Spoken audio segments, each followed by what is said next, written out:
đọc cho đấy với hai giờ lại đi khai luôn đã chưa còn nó bàn một bàn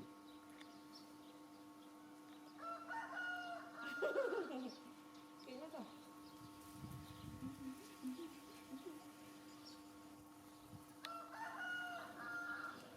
đã chơi nó rồi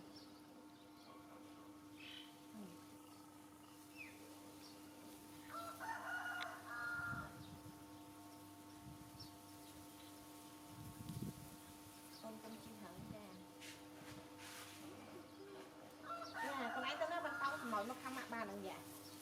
quy định cái này nữa con cái chim đây người ta hay mẹ nữ chẳng thể khóc thế nè lại ban chị này nữa cơ nữa giá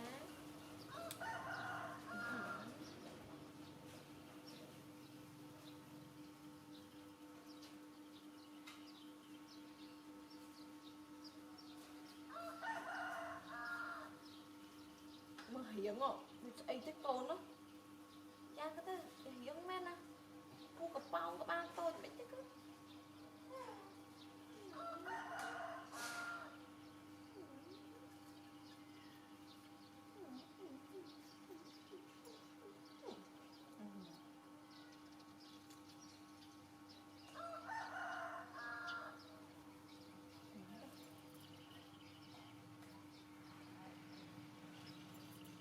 quét rồi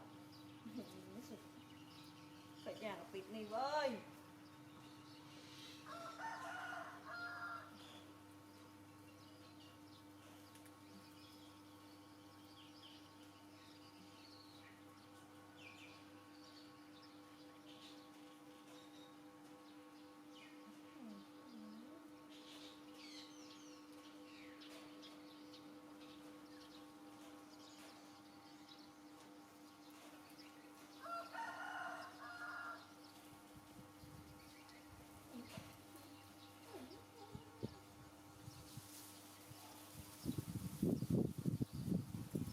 thế còn là xí ba auto na đây này ô lại xịt bịt đây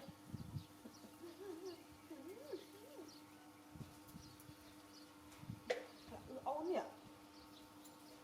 bịt đi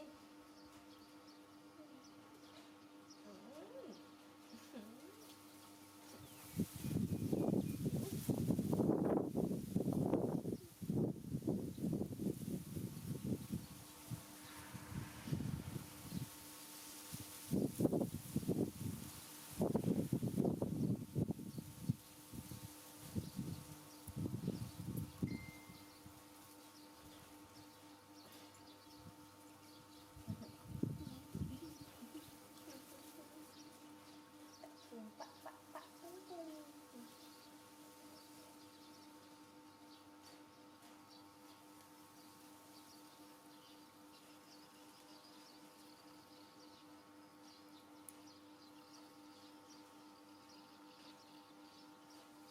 còn hai cho chặt na ao tầm mặt tầm này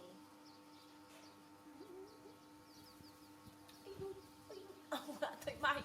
chui thử nhắn tân chui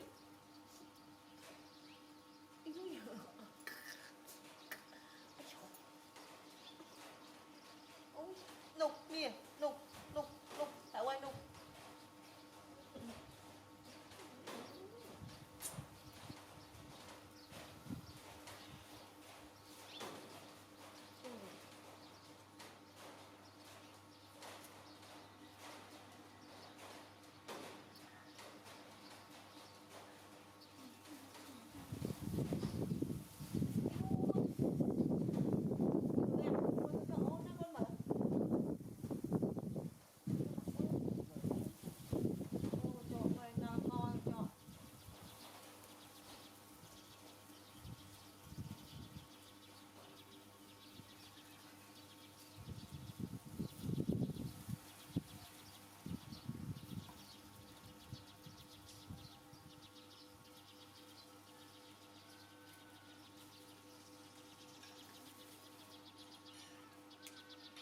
ôi ra rồi